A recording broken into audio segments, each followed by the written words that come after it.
Hello everyone, আমি ফয়সাল করিম মাসুদ। আপনারা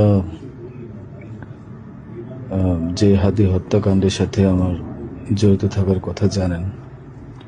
আসলে প্রকৃতপক্ষে আমি হাদি হত্যার এই ঘটনার সাথে কোনোভাবেই জড়িত না।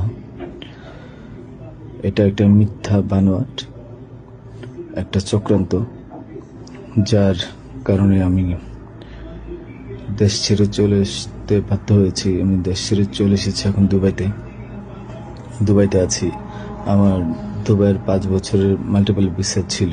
যেভাবে হোক অনেক কষ্ট করে দুবাই চলে এসেছি।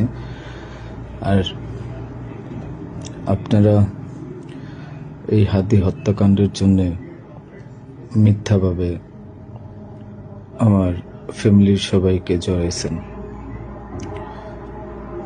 তাদের কোনো দোষ নেই, তাদেরকে আপনারা সবাই মিথ্যা হয়রানি করছেন। যেভাবে পারছেন সেভাবে অত্যাচার করছেন। আসলে এটা বলে বোঝানোর মতো না। আপনারা অনেক অত্যাচার করছেন, মিথ্যাভাবে তাদেরকে ফাঁসিয়েছেন, আমাকে ফাঁসিয়েছেন। হ্যাঁ, হাদির সাথে আমার সম্পর্ক ছিল। আমি গিয়েছিলাম তার অফিসে যাওয়ার পিছনে কারণটা হচ্ছে, আমি যেহেতু ব্যবসা করি, আমার একটা আইটি ফার্ম আছে। তো দীর্ঘ 10 বছর ধরে আমি বিজনেস করছি। এই আইটি ফার্মে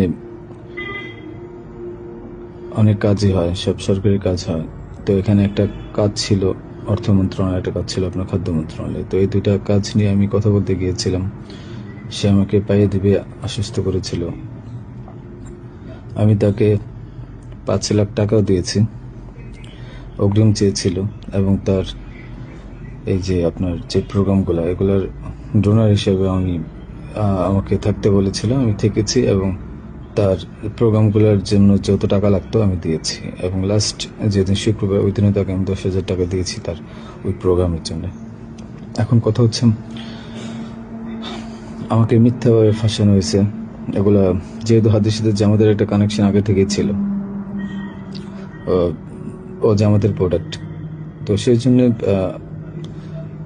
জামাতিরা কোনোভাবে এই ঘটনা ঘটেছে। ওই বাইকের মধ্যে আমি ছিলাম না, এবং ওই বাইকের চালকও আমার কোনো ছোট ভাই ছিল না।